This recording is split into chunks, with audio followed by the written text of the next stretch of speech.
रामराम मित्रांनो, जय शिवराय. माज तोच करत असतो जो भ्रष्टाचाराने आणि लोकांना लुबाडून पैसा कमावतो. मेहनतीने जे पैसा कमवतात ना, त्यांच्यामध्ये स्वाभिमान असतो, अहंकार नसतो. सो माय हे पांढरे बगळे असतात ना, त्यांच्या सतरंजा उचलणं बंद करा. तुम्ही पांढरे बगळे बनू शकणार नाहीत आयुष्यात कधीच. सो आपण कावळे आहोत ना, कावळेच ठीक आहोत.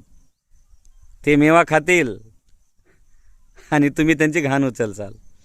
बस आयुष्यभर त्यांच्या सतरंजा उचलत राहावं लागतात आपल्याला. आपला बाप आयुष्याचं चीज करण्यासाठी स्वतःला झिजून टाकलेला असतो. ती कुणासाठी? आपल्यांसाठी. सो या अशा नालायक लोकांच्या नादी नका लागू. राजकारण कोणाचं भलं झालं नाही माय. बगड्यांमध्ये मनभर चरबी असते बरं का. हां, आमच्या गावाकडे असे म्हणतात, त्यांच्या डॅडॅसमध्ये मनभर चरबी असते. सो ते तसे असतात, तुमचा काही फायदा होणार नाही. यांच्या नादी नका लागू. बा काय पांढरे बगळे. राम राम.